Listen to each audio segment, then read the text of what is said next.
Dear student, good morning. Organic chemistry में ये 12th lecture होगा आज का। इससे पहले 11 लेक्चर मैंने आपको दिए हैं जहाँ पर हम पढ़ रहे थे जनरल ऑर्गेनिक केमिस्ट्री। कार्बन का केवल इंट्रोडक्शन कर रहे हैं और मैंने आपको ये चीज़ बता रखी है कि ऑर्गेनिक केमिस्ट्री में जो जीओसी है, ठीक है, वो सबसे इम्पोर्टेंट होता है। यानी कि जीओसी आपकी कंप्लीट है, इसका मतलब ऑर्गेनिक आपकी मुट्ठी में आ जाती है। अब बात करते हैं अपन आज के लेक्चर के बारे में। आज जो मैं आपको इससे पहले वाला जो लेक्चर था, तो आपको पता है कि मैंने फंक्शनल ग्रुप, रेडिकल्स और सारी चीज़ें आपको बता दी गई है।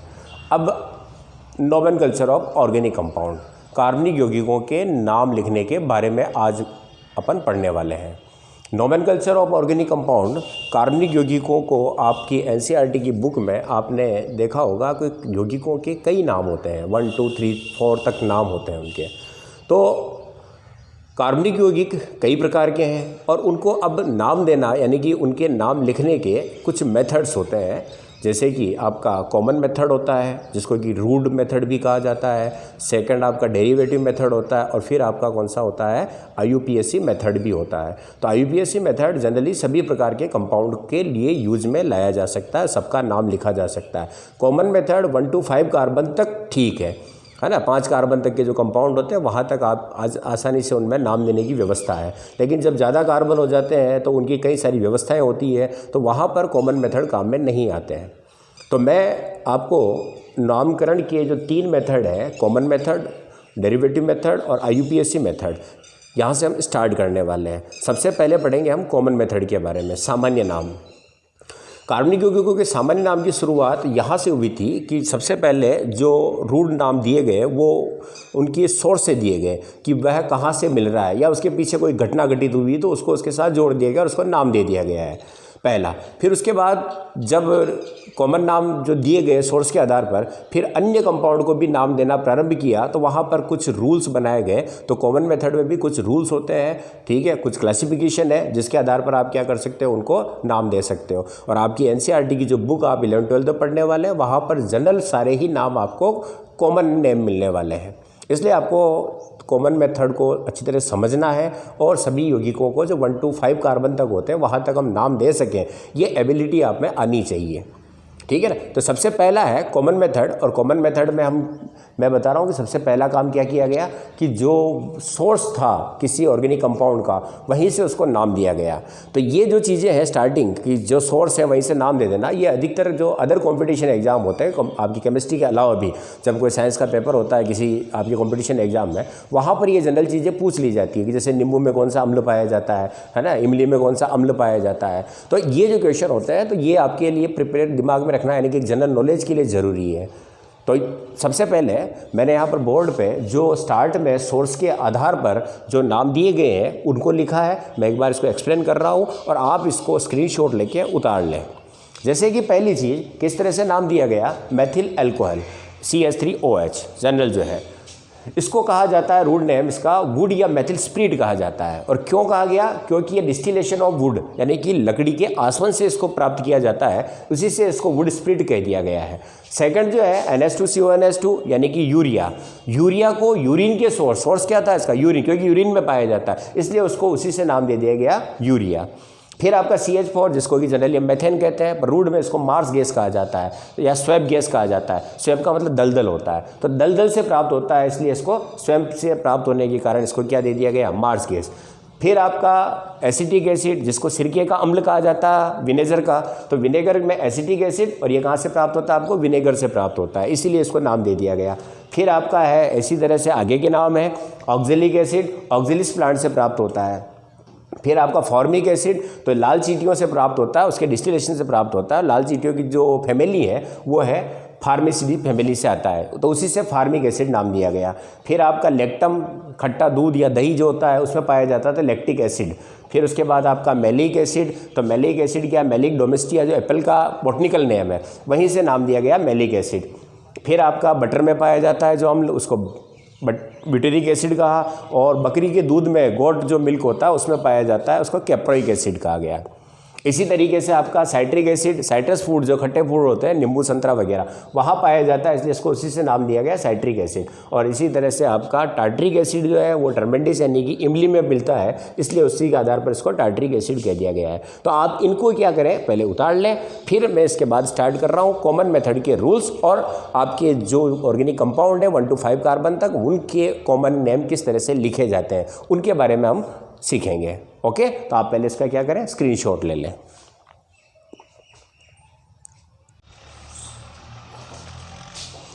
तो स्टूडेंट, रूट में मैंने आपको सोर्स के आधार पर जो था वो तो आपको अभी जस्ट इसके पहले बता दिया।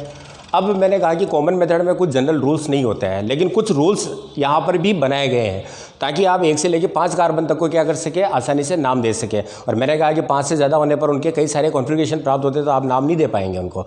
तो वहाँ पर आपको एक सिस्टमेटिक जो मेथड होता है IUPAC, उसमें नाम दिए जाते हैं।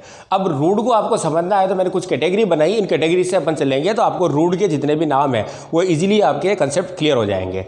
पहला मैंने जो बताया था बाई सोर्सेज, जैसे अभी आपको एक टेबल बताई थी कि जिस सोर्स से जो प्राप्त हो रहा है उसको वैसा ही नाम दे दिया गया है, तो उनको आपको जनरली क्या करना पड़ता है, दिमाग में रखना पड़ेगा।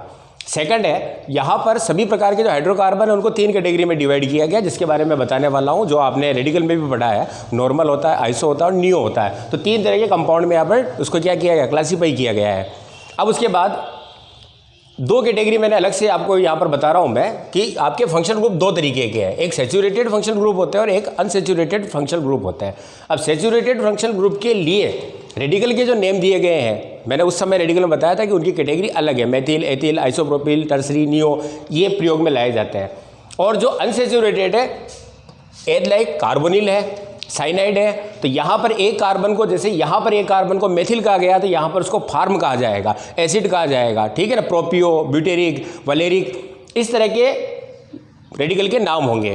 तो ये कैटेगरी आप अलग तैयार कर लें और इस कैटेगरी को आप अलग तैयार कर लें। ओके, तो इसका पहला पॉइंट आपका हो चुका है। अब मैं बात करता हूँ सेकंड पॉइंट पर, रूट के लिए क्लासिफिकेशन ऑफ द कंपाउंड। पहले आप इसका स्क्रीनशॉट ले लेना ताकि आपको ध्यान रहे। यहाँ पर कौन से हैं, सारे ही सैचुरेटेड जो ग्रुप होते हैं या जिनमें कोई फंक्शनल ग्रुप नहीं है, उनका नॉमेनकल्चर का तरीका रूट में। और सेकंड, जिनमें आपका अनसैचुरेटेड ग्रुप है, जैसे कि एल्डिहाइड है, कीटोन्स है, एसिड है, एसिड के 4 derivative, amide, acyl halide, ester और एनहाइड्राइड। और फिर आपका साइनाइड के लिए भी यही जो आपका मेथड होता है काम में लिया जाता है। ओके, चलो मैं इसको मिटा रहा हूँ। अब आपके इसके जस्ट क्लासिफिकेशन ऑफ कंपाउंड जो कि आपके रूट में दिए गए हैं, और ये कौन कौन से हैं, तो यहाँ पर सभी कंपाउंड जो है हाइड्रोकार्बन है उनको अनब्रांच और एक ब्रांच, इन 2 कैटेगरी में डिवाइड किया जाता है। अनब्रांच जो भी आपके हाइड्रोकार्बन होते हैं उनको कहा जाता है नॉर्मल, और ब्रांच में आपके 2 कैटेगरी है, एक आइसो है और एक नियो होता है। अब एक एग्जाम्पल के द्वारा हम इसको देखें, जैसे कि आपका 5 कार्बन का एक कार्बनिक यौगिक कंपाउंड है, हाइड्रोकार्बन है सिंपल सा, CH3, CS2, CS2 और CH3। यहाँ पर आप देखेंगे 2 सिरे हैं। मैंने पहले ही बताया था जब पढ़ाया था कि किस तरह से ब्रांच और अनब्रांच को अपन क्लासीफाई करते हैं। जब किसी कंपाउंड में केवल 2 ही सिरे हो, पहला और दूसरा, कोई सिरा नहीं है, तो इसको हम क्या कहेंगे, अनब्रांच कहेंगे। और अनब्रांच है तो रूट में इसको क्या कहा जाएगा, नॉर्मल। तो ये हो जाएगा नॉर्मल, और फिर 5 कार्बन है, पेंट, और N है पेंटेन, यानी कि ये कहलाएगा N पेंटेन। समझ में आया। अब सेकंड क्या है, आइसो और नियो क्या होता है, जब किसी कार्बनिक यौगिक के सेकंड कार्बन से कोई ब्रांच निकल जाती है, जैसे यहाँ से या यहाँ से। अब यहाँ पर मैंने 5 कार्बन लिए तो वापस मैं 5 के रख रहा हूँ, ये 5 कार्बन है आपके, बाकी जगह पर आपके हाइड्रोजन है। ओके, अब इस जगह पर आप देखें तो ये आपका 5 कार्बन है तो पेंटेन है, पर पेंटेन में यहाँ पर आपकी पोजीशन क्या चलेगी, ब्रांच में चलेगी। 3 सिरे आ गए इसके, तो ब्रांच होने के कारण ये क्या हो जाएगा, आपका आइसो कहलाएगा। तो बच्चों आइसो का ध्यान रखना कि आइसो हमेशा सेकंड नंबर से होगा, फर्स्ट या इधर से सेकंड नंबर। तो सेकंड कार्बन से कोई ब्रांच निकलती तो वो आइसो हो जाता है। और नियो, यदि कोई क्वार्टेट कार्बन आ जाता है, ये आपका क्वार्टेट कार्बन है जहाँ से आपके 2 ब्रांच एक साथ निकली है, तो इसको क्या कहा जाएगा, नियो। और ये 5 कार्बन है इसलिए इसको क्या कहेंगे, नियो पेंटेन। तो समझ में आ गया कि रूट में कंपाउंड्स को कितनी कैटेगरी में डिवाइड किया गया, 2 कैटेगरी। पहली कैटेगरी क्या है, नॉर्मल कैटेगरी यानी कि अनब्रांच है, और दूसरी क्या है, ब्रांच, जिसमें कि आइसो और नियो होता है। ओके, चलो इसको उतार लेना, मैं मिटा रहा हूँ।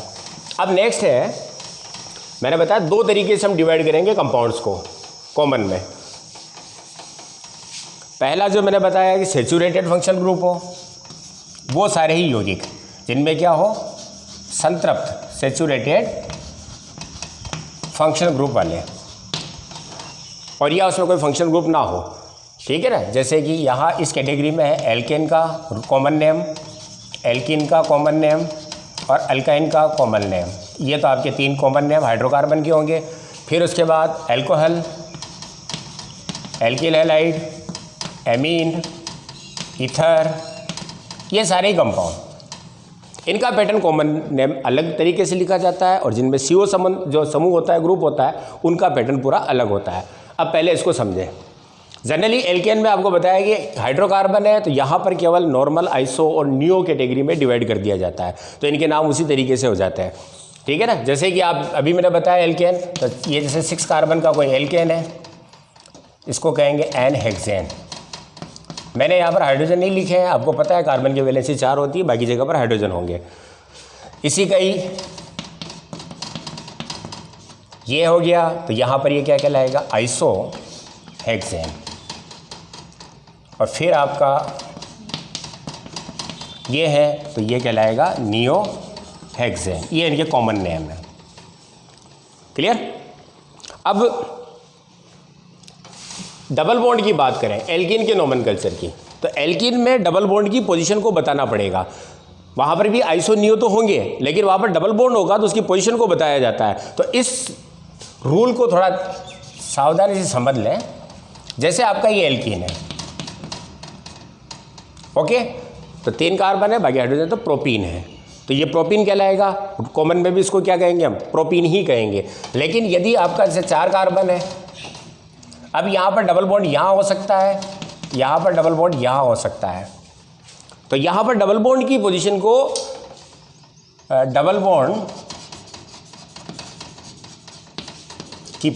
को अल्फा, बीटा, गामा, डेल्टा द्वारा शो किया जाता है। ये ध्यान रखें आप। जैसे यहां पर ये नंबर 1 पर है तो इसको अल्फा ब्यूटीन कहा जाएगा, अल्फा ब्यूटीन। अब ये कहाँ चला गया सेकंड नंबर पर, तो इसको क्या कहा जाएगा, बीटा ब्यूटीन।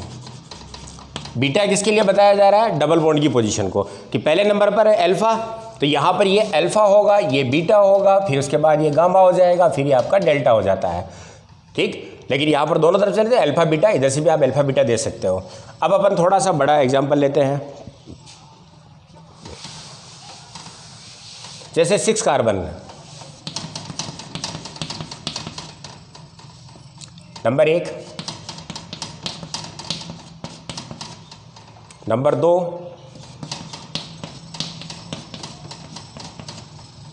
अब इनको आपको क्या करना है, कॉमन नेम देना है। तो कॉमन नेम में जैसे इसमें आपके कितना है, हेक्स 6 कार्बन, और इन है हेक्सीन है, लेकिन डबल बॉन्ड की पोजीशन चेंज हो सकती है, इसलिए उसको क्या कहा जाएगा, अल्फा एन हेक्सीन, क्योंकि ये नॉर्मल है। अल्फा पर तो डबल बॉन्ड है और नॉर्मल हेक्सीन है। यहाँ पर अब आपका ये अल्फा पर है डबल बॉन्ड, लेकिन ये आइसो हेक्सीन है, ठीक है, तो इसको कहा जाएगा अल्फा आइसो हेक्सीन। क्लियर। अब इसमें यहाँ पर ये आपका क्या है, सॉरी यहाँ लगेगा नहीं, ये यहीं लगेगा, तो ये हो गया आपका नियो हेक्सीन है और अल्फा पर है, तो अल्फा नियो हेक्सीन। इस तरह से डबल बॉन्ड की पोजीशन को बताने के लिए क्या करेंगे हम, अल्फा बीटा को, और बाकी इसमें आपका नॉर्मल आइसो नियो कुछ भी हो सकता है, वो तो कैटेगरी है हाइड्रोकार्बन की। इसी तरह से ट्रिपल बॉन्ड हो तो उसके लिए भी क्या बताया जाएगा, अल्फा बीटा, ठीक है ना। इस तरह से इसमें नाम दे दिए जाते हैं। बोलो आ गया समझ में। अब बात करते हैं हम अदर, जो आपके फंक्शनल ग्रुप रखने वाले होते हैं। अब फंक्शनल ग्रुप की बात करें तो जैसे यहाँ पर आपका एक्स जनरली सब्स्टिट्यूट होता है, पर यहाँ पर इसको फंक्शनल ग्रुप की तरह ही माना जाएगा। इस प्रणाली के अंदर आपको मैंने पहले बताया था कि सबसे पहले एक रेडिकल जो होता है उसको लिख दिया जाता है, और उसके बाद किसको लिख दिया जाता है, फंक्शनल ग्रुप को। बस इतना सा ही पैटर्न है इसका। कोई भी कंपाउंड है उसमें से फंक्शनल ग्रुप को अलग कर लो, रेडिकल को, बाकी को क्या मानेंगे हम, रेडिकल, और नाम दे देंगे। जैसे आपका ये है CH3OH, CH3CH2Cl, CH3CH3CHNS2। अब कॉमन नेम क्या हो जाएगा इसका, तो मैंने कहा फंक्शनल ग्रुप को अलग कर लो, ये फंक्शनल ग्रुप हो गया और ये आपका क्या हो गया, रेडिकल। तो रेडिकल का नाम पहले लिखेंगे तो क्या हो जाएगा, मेथिल, और फिर आगे क्या आ जाएगा, फंक्शनल ग्रुप। तो फंक्शनल ग्रुप कौन है, एल्कोहल। ये इसका कॉमन नेम हो गया। इसी तरह से यहाँ पर ये सब्स्टिट्यूट या फंक्शनल ग्रुप की जगह है, बाकी को अलग कर दिया हाइड्रोकार्बन को। तो हाइड्रोकार्बन का नाम यहाँ पर क्या है, एथिल, 2 कार्बन है एथिल, और उसके साथ क्या लग जाएगा आपका, क्लोराइड। यहाँ पर ये आपका फंक्शनल ग्रुप हो गया और ये रेडिकल हो गया। 3 कार्बन का है तो 3 को हम प्रोप कहेंगे, सिंगल बॉन्ड है इसलिए प्रोपेन कहेंगे, प्रोपेन का रेडिकल है इसलिए प्रोपिल कहेंगे। और प्रोपिल में आपके 2 बताया मैंने, एक तो एन प्रोपिल होता है और एक आइसोप्रोपिल होता है। तो ये आइसोप्रोपिल है, तो यहाँ लिखा जाएगा आइसोप्रोपिल एमीन। इस तरह से कॉमन नेम दे दिए जाते हैं, ठीक है ना। तो कॉमन नेम में आपको करना क्या है कि फंक्शनल ग्रुप और रेडिकल में 2 भागों में डिवाइड कर देना है। और एग्जाम्पल्स देखें आप,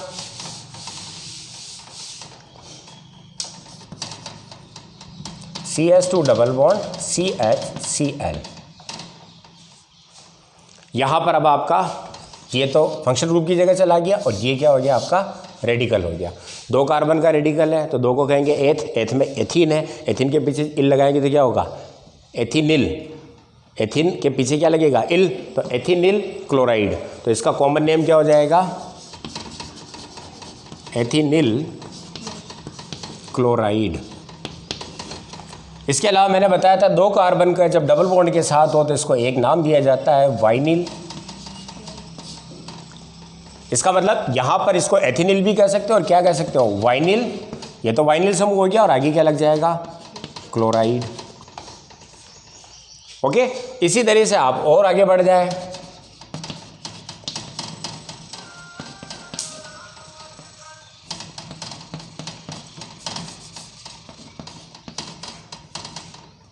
अब ये ग्रुप है,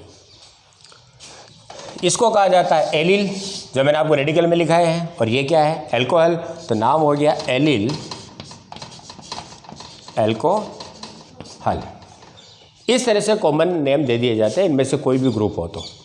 ओके, अब बात करेंगे हम सेकंड टाइप के जो है, इसी में एक चीज़ और है, एल्कोहल और आरएक्स के कॉमन नेम में जब वह 2 हेलोजन हो या 2 OH समूह आ जाते हैं तो वहाँ पर आपको मैंने 2 तरह के रेडिकल बताए थे, ठीक है। तो द्विसंयोजी की बात करेंगे जो बाइवेलेंट है, जैसे कि CH2ClCl, CH2CH2Cl और Cl, CH3CHCl और Cl। अब इनको देखें आप, यहाँ पर ये तो हो गया आपका फंक्शनल ग्रुप की जगह और ये हो गया रेडिकल। तो मैंने कहा एक ही जगह से 2 चीज़ें निकलती है, 2 वैलेंसी निकल जाती है तो उसको डीन सिस्टम कहा जाता है। तो ये हो गया आपका मेथिलिडीन और फिर क्या है, क्लोराइड। तो बस वहाँ मैंने आपको जो रेडिकल बताया बस उनको ध्यान रखें। तो इसका नाम हो जाएगा मेथिलिडीन क्लोराइड, और मेथिलीन क्लोराइड भी कहा जा सकता है। और जब अल्फा पोजीशन से 1-2 पोजीशन से वैलेंसी आपकी रिक्त हो, ये रेडिकल बाइवेलेंट है और 1-2 पर है, तो इसको लीन सिस्टम कहा जाता है। तो एथ धन लीन लगाया जाएगा तो इसका नाम हो गया एथिलीन। एथिलीन, ये आपका एथिलीन समूह है और फिर उसके साथ कौन लग जाएगा, क्लोराइड। इसी तरीके से यहाँ वापस एक से निकल रहा है तो ये क्या कहलाएगा आपका, एथिलीडीन। एथिलीडीन क्लोराइड। और देखें,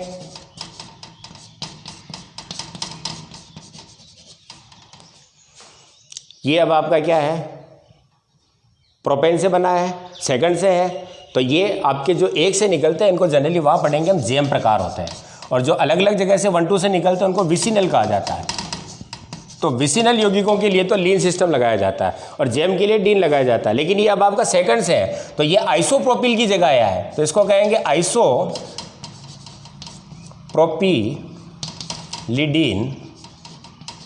आइसोप्रोपिलिडीन क्लोराइड, क्योंकि आइसोप्रोपिल हो गया है।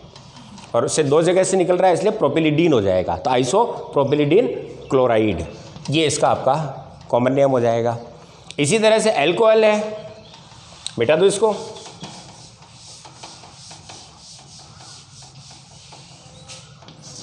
एल्कोहल में CS2 तो 1-2 पोजीशन पर होता है तो इसको ग्लाइकोल कहा जाएगा ग्रुप को। और ये 2 कार्बन से है तो एथिलीन, मैंने बताया ना 1-2 से है तो लीन सिस्टम है, तो एथिलीन ग्लाइकोल।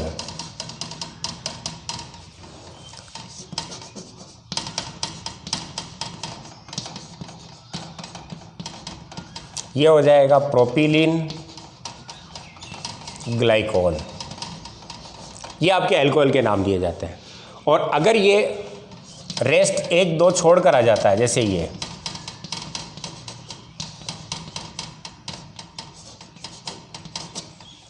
तो 1-2 के बाद अगर आपके बीच में गैप आ जाता है तो फिर इनको मेथिलीन ही कहा जाएगा। तो ये आपका क्या हो गया 1 2 3 4 टेट्रा मेथिलीन ग्लाइकोल,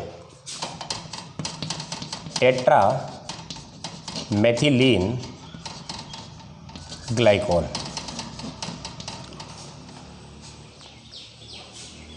मेथिलीन का प्रयोग एक से अधिक बार हो, और मेथिलीन का प्रयोग तब किया जाता है जब सिरे पर आपके स्थित हो।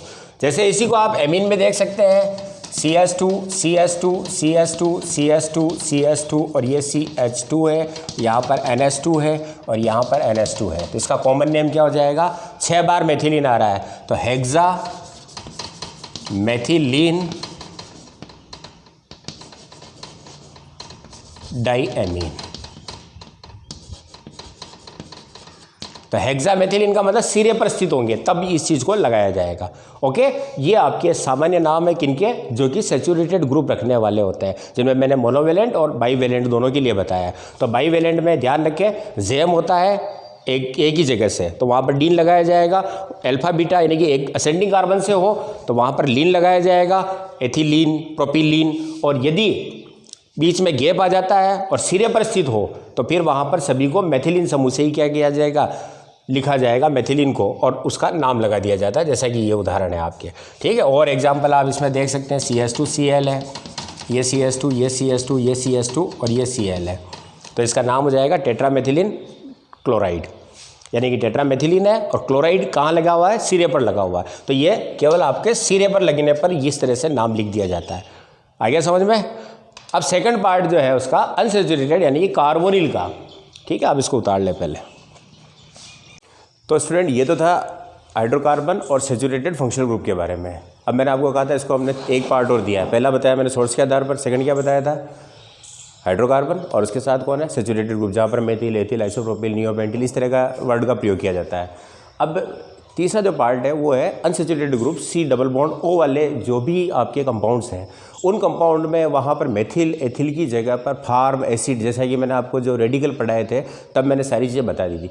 लेकिन एक बार रिफ्रेश करने के लिए मैं वापस आपको बता रहा हूँ कि जब आपका कोई ग्रुप क्या हो, C+O अनसैचुरेटेड ग्रुप हो, या कौन हो C+N अनसैचुरेटेड ग्रुप हो, तो इनके नामकरण करने के लिए कॉमन जो मेथड है उसमें इनके लिए कुछ अलग रेडिकल के नाम दिए गए हैं।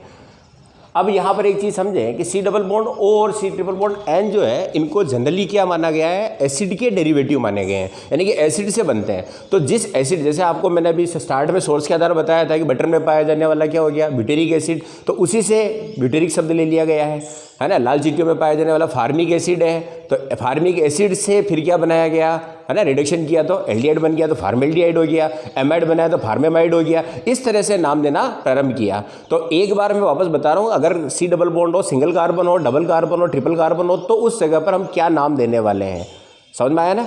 जैसे कि मैंने बताया ना, सभी एसिड के डेरिवेटिव है। एग्जाम्पल के लिए जैसे कि ये आपका एक है ना विनेगर से दिया गया था, क्या था, सिरके का अम्ल यानी कि एसिटिक एसिड।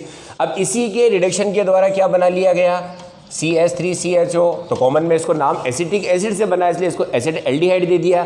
फिर इसी के द्वारा आपने क्या किया, अमोनिया से रिएक्शन करवाई और इसका क्या मिल गया आपको, अमाइड मिल गया, तो इसको नाम दे दिया गया एसिटेमाइड। शब्द वही लग रहा है, acetic acid, acid aldehyde, acetamide. इसी तरह से आप अगर हेलोजन के लेके आते हो तो आपका एक नया ग्रुप बन जाता है, फंक्शनल ग्रुप तो याद हो गए होंगे, है ना? कौन सा ग्रुप होगा ये?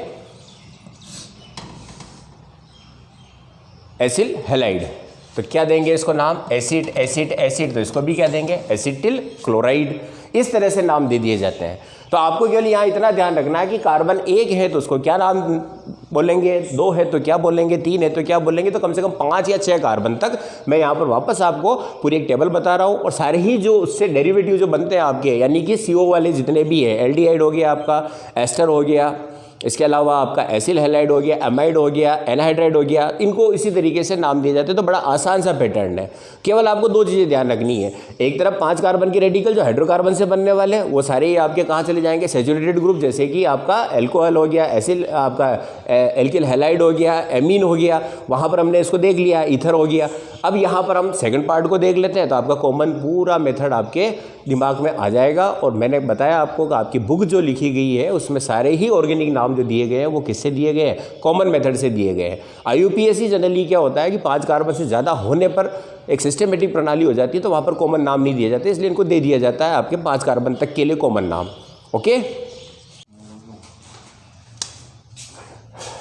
तो स्टूडेंट ये जो मैंने आपको अभी बताया कि CO के लिए जो रेडिकल्स नाम जो लिखे जाते हैं वहाँ पर 1 carbon, 2 carbon, 3 carbon, 4 carbon, 5 carbon तक के लिए नाम दिए गए हैं। जैसा कि मैंने यहाँ पर आपके सामने एक इंडेक्स बनाई है, इस इंडेक्स को मैं समझा रहा हूँ।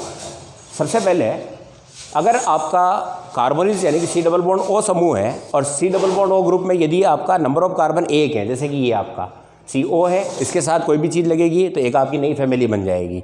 तो यहाँ पर 1 कार्बन है तो इसको फार्म शब्द से लिया जाता है। 2 कार्बन है CH3CO, 2 कार्बन है तो इसको एसिड शब्द लिया जाएगा। 3 कार्बन है तो इसको प्रोपियोन लिया जाएगा। 4 कार्बन है तो वहाँ पर ब्यूटेर लिया जाएगा। 5 कार्बन है तो वलेर शब्द काम में लिया जाता है, और 6 कार्बन है तो कैप्रोइक शब्द काम में लिया जाता है। तो आपको नंबर ऑफ कार्बन क्या करने हैं?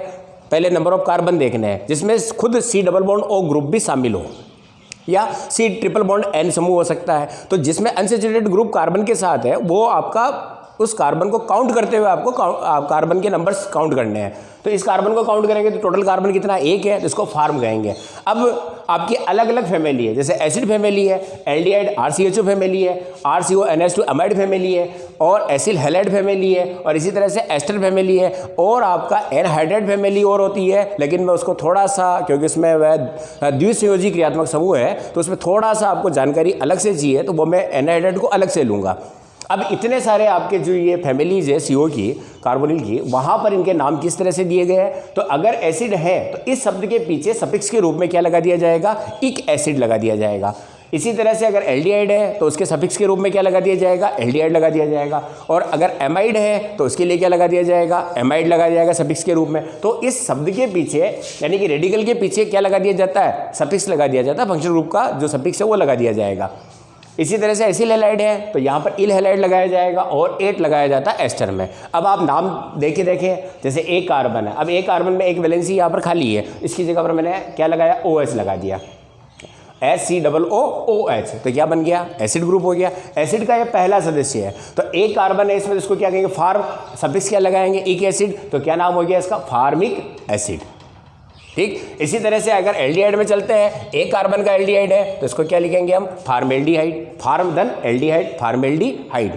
इसी तरह से अमाइड है तो 1 कार्बन है, फार्म प्लस एमाइड, फार्मेमाइड। आसान है। फिर फार्मिल क्लोराइड अगर एसिल हैलाइड परिवार है, और इसी तरह से अगर एस्टर है तो इसमें पहले वाला जो आपका द्विसंयोजी है तो पहले वाले को हम आगे लिख देते हैं, तो ये मेथिल है, और उसके बाद क्या लगेगा? फार्मेट, 8 लग जाएगा तो फार्मेट हो गया। अब इसी तरह से आपके 2 कार्बन है तो 2 कार्बन को एसिड कहते हैं। अम्ल बनाया आपने तो इसको क्या कहेंगे? 2 कार्बन का अम्ल है तो एसिड धन क्या लगेगा? इक एसिड, तो एसिटिक एसिड। इसी तरह से एसिड प्लस एल्डिहाइड तो क्या बन जाएगा? ये एसेट एल्डिहाइड। इसी तरह से एसिटेमाइड, इसी तरह से आपका क्या होगा? एसिटिल हैलाइड यानी कि क्लोराइड, और मेथिल एसीटेट। आसान है। 3 कार्बन पर चले तो ये आपका प्रोपियोन 3 कार्बन को कहा जाता है। अब इसका एसिड है तो इसको कहेंगे प्रोपियोनिक एसिड, जैसा कि यहाँ लिखा हुआ है। फिर एल्डिहाइड है तो प्रोपियन एल्डिहाइड, फिर एमाइड है तो प्रोपेनेमाइड, प्रोपियोनेमाइड, फिर आपका प्रोपियोनिल ब्रोमाइड, और अगर एस्टर है तो मेथिल प्रोपियोनेट हो गया। मेथिल हो सकता है, एथिल हो सकता है, जो भी उसको पहले लिख देंगे हम। उसके बाद 4 कार्बन है तो ब्यूटेर सबसे लिया जाएगा, तो ब्यूटेर सबसे क्या मिलेगा, एसिड, ब्यूटेरिक एसिड, फिर आपका ब्यूटेरिल्डिहाइड, फिर उसका ब्यूटेरियमाइड, फिर उसके बाद ब्यूटेरिल क्लोराइड और फिर आपका मेथिल ब्यूटरेट। एक ही क्रम है, केवल आपको इतना दे रहा है नंबर ऑफ कार्बन कितने हैं। फिर आपका वलेर शब्द 5 कार्बन हो तो जिसमें CO भी शामिल है, तो वलेरिक एसिड, वलेरिल्डिहाइड, वलेरियमाइड, वलेरिल क्लोराइड और फिर आपका हो जाएगा मेथिल वलरेट। अब यहाँ पर मैं आपको अलग से बताऊंगा कि इसकी ब्रांच हो सकती है, ठीक है ना, इसकी ब्रांच हो सकती है। तो ब्रांच होने पर आपको क्या बताया, नॉर्मल आइसो नियो का प्रयोग किया जाएगा। तो अगर ब्रांच हो जाती है तो ये वलेर है, आइसो वलेर हो सकता है, नियो वलेर हो सकता है। तो मैं एग्जाम्पल के साथ इसके बाद बताने वाला हूँ। इसी तरह से 6 कार्बन आ जाते हैं तो आप क्या कहोगे, कैप्रोइक अम्ल बना है, कैप्रोइक एसिड, कैप्रेल्डिहाइड, फिर उसके बाद कैप्रेनेमाइड, फिर उसके बाद कैप्रिल क्लोराइड और फिर मेथिल कैप्रोएट। इस तरह से 5 कार्बन तक की आप नाम दे सकते हैं और 3 कार्बन तक आपको कोई ब्रांच नहीं मिलेगी, पर 4, 5, 6 कार्बन हो तो वहाँ ब्रांच हो सकती है और ब्रांच होगा तो उसी तरह से नॉर्मल आइसो नियो। तो आप क्या करें, सबसे पहले इसका स्क्रीनशॉट ले लें और इसको अच्छी तरह से अपनी नोटबुक में उतार लें और देखें इसको। आसान पैटर्न है, 2 बताए मैंने। एक में आपका क्या है जिसमें CO नहीं है, अन्य ग्रुप है, तो वहाँ पर सैचुरेटेड ग्रुप होता है, तो मेथिल, एथिल, आइसो, इन शब्दों का प्रयोग करके रेडिकल का नाम प्लस फंक्शनल ग्रुप का नाम लिख दिया जाता है। और यहाँ पर फंक्शनल ग्रुप के लिए सफिक्स लगा दिया जाएगा और उसके साथ क्या लगा दिया जाएगा, उसके रेडिकल में फार्म, एसिड, प्रोपियोन, इस तरह से नाम लिख दिए जाते हैं। ओके, चलो इसका स्क्रीनशॉट ले लो।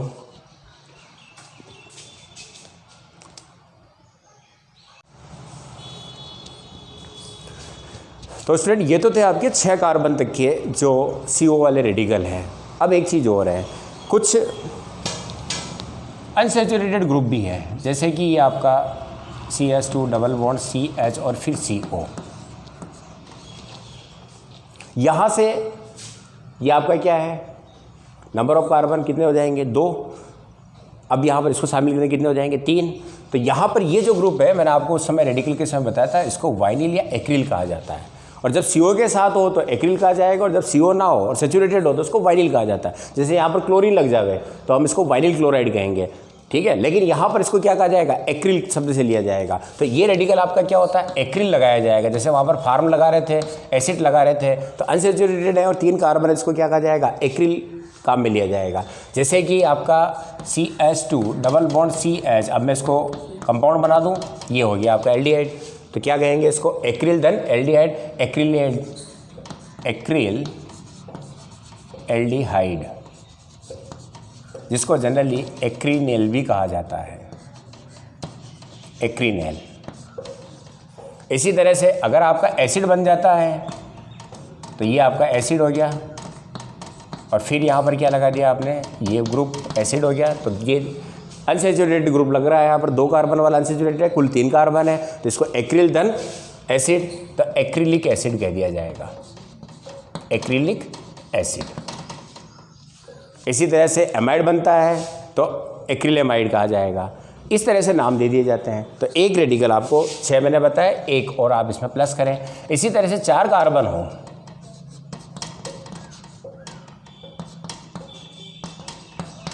ये वाला, ठीक है, और डबल बॉन्ड यहाँ हो सेकंड पर, सॉरी ये, तो इस रेडिकल को कहते हैं क्रोटॉन। अब यहाँ पर अगर आप क्या लगाते थे, OH, ये तो आपका रेडिकल हो गया। अब OH लगाते तो इसको क्या कहेंगे, क्रोटोनिक एसिड, क्रोटोनिक एसिड, इस तरह से नाम दे दिया जाता है। एल्डिहाइड है तो क्रोटोनेल, क्रोटोनेल का मतलब एल शब्द यहाँ से IUPAC से सफिक्स रूप में लिया गया है, ये आपका, तो इसको कहेंगे क्रोटोनेल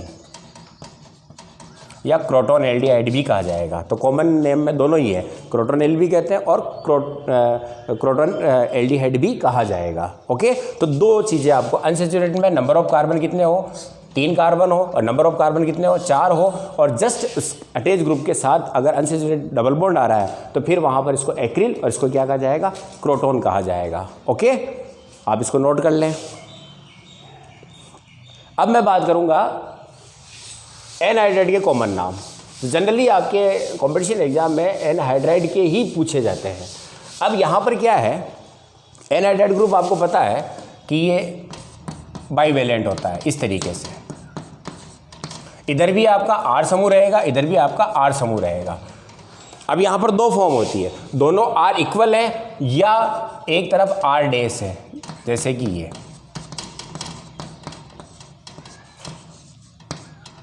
दो तरीके से आपको एनहाइड्राइड के कंपाउंड मिलेंगे। किस तरीके से? जैसे दोनों तरफ बराबर है, जैसे मेथिल है इधर भी मेथिल है, एथिल है इधर भी मेथिल है, तो दोनों आज सिमेट्री है, दोनों तरफ बराबर नंबर ऑफ कार्बन है, और एक तरफ आपका अलग ग्रुप है, जैसे एक तरफ मेथिल आ गया एक तरफ एथिल आ गया, तो एल्किल समूह चेंज है। तो यहाँ पर नाम देने की जो मेथड है, तो जब इसमें है तो इसमें क्या किया जाता है, 2 से डिवाइड कर दिया जाता है नंबर ऑफ कार्बन जितने भी है, और फिर उसको जो ग्रुप आपका उस कार्बन में 1 2 3 4 5 6 में मिलता है उसी हिसाब से उसको नाम दे दिया जाता है। जैसे इसका एग्जांपल देखें, CH3 C double bond O CO और CH3। अब इधर भी आपके 2 कार्बन है, इधर भी आपका 2 कार्बन है। ओके, तो 2 कार्बन को वहाँ पर क्या कहा, एसिड, तो इसको क्या कह दिया जाएगा, एसिटिक। हो गया, 2 बार एसिटिक लिखा जाएगा, एसिटिक इधर भी है और इधर भी। तो मैंने कहा नंबर ऑफ कार्बन कितना, 4 में 2 से डिवाइड किया कितना हो गया, 2, और 2 कार्बन वाले CO को क्या कहते हैं, एसिड सबसे लिया जाता है, तो ये हो गया एसिटिक, और सफिक्स लगा दिया जाएगा एनहाइड्राइड, तो इसका नाम क्या हो गया, एसिटिक एनहाइड्राइड। इसी तरीके से CH3 CH2 C double bond O C double bond O CH3 symmetry कर देता है, CH2 CH3। अब इधर भी 3 कार्बन और इधर भी आपके 3 कार्बन है, तो नंबर ऑफ कार्बन कितने हो गए, 6, 2 से डिवाइड किया कितने हो गए, 3 कार्बन को क्या कहते हैं, प्रोपियोन, तो इसको कहा जाएगा प्रोपियोनिक एनहाइड्राइड, ये नाम हो जाता है कॉमन नेम। अब दूसरा केस, दोनों तरफ अनसिमेट्रिकल हो, जैसे कि इस तरीके से CH3 CO CH2 CH3। अब एक तरफ 2 कार्बन और एक तरफ कितने कार्बन है, 3 कार्बन है, तो यहाँ पर दोनों को लिखा जाएगा, एक तो एसिड सबसे भी लिया जाएगा और प्रोपियोन सबसे भी लिया जाएगा, और किसको पहले लिखा जाएगा, जो अल्फाबेट में पहले हो, ये ध्यान रखें, दोनों तरफ ग्रुप होंगे तो जिसका अल्फाबेट में पहले आएगा उसको पहले लिखा जाएगा। पहले आपका अल्फाबेट में कौन आ रहा है, एसिड शब्द आ रहा है, तो इसको लिखेंगे एसिटिक, फिर प्रोपियोनिक और फिर एनहाइड्राइड। ओके, इस तरह से नाम दिए जाते हैं, सिमेट्रिकल और अनसिमेट्रिकल। सिमेट्रिकल है तो एक ही बार लिखा जाएगा, अनसिमेट्रिकल है तो उसके दोनों के नाम लिखे जाएंगे, इधर वाले ग्रुप के और इधर वाले ग्रुप के नाम लिख कर एनहाइड्राइड को नाम दिया जाता है। आगे समझ में? चलो अब मैं एक चीज़ और बता देता हूँ। एक चीज़ और है कि मैंने बताया कि नंबर ऑफ कार्बन जब बढ़ जाते हैं तो ऐसी स्थिति में क्या होता है, ब्रांच आ जाती है, और ब्रांच आती है तो उसके रेडिकल में वही आइसो और नियो का यूज किया जाएगा। जैसे मैंने आपको एक बताया था, 4 कार्बन के लिए ब्यूटेरिक शब्द होता है।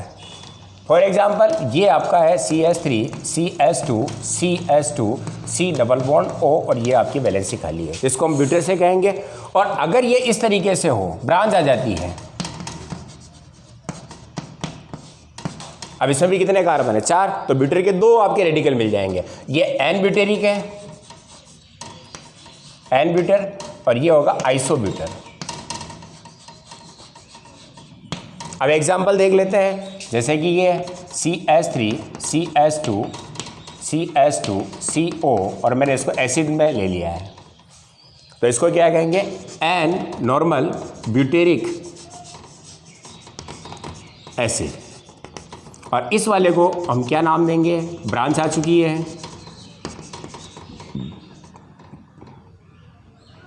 1 2 3 और चौथा ये, तो ये कहलाएगा आइसो ब्यूटेरिक एसिड। ओके, उतारें इसको। 4 कार्बन, 3 कार्बन तक ब्रांच नहीं आने वाली, 4 कार्बन होते ही ब्रांच आएगी, तो वही नॉर्मल आइसो नियो का प्रयोग किया जाएगा। तो 4 में आपको 2 मिलेंगे, या तो नॉर्मल और या क्या मिलेगा आपको, आइसो। अब बात करते हैं 5 कार्बन की, जैसे कि ये 5 कार्बन का है, ठीक है, पहले वाले को उतार लिया होगा आपने, स्क्रीनशॉट ले लिया करो। ये 5 कार्बन, तो इसको कहेंगे एन वलेयर, इसको कहेंगे आइसो वलेयर। और इसमें एक पॉसिबिलिटी और है, ये, तो इसको कहेंगे नियो वलेयर। समझ में आया? अब आप इसके एग्जाम्पल देखें, तो एग्जाम्पल में मैं यही कर देता हूँ इसको CH3 CH2 CH3 CH2 और एक और हो जाएगा आपका CH3 CH3 CH3 C double bond O OH। 5 carbon को क्या कहा हमने? वलेर। पर अब यहाँ पर ये क्या हो जाएगा आपका? नॉर्मल होगा ये, तो इसको कहेंगे नॉर्मल वलेरिक एसिड।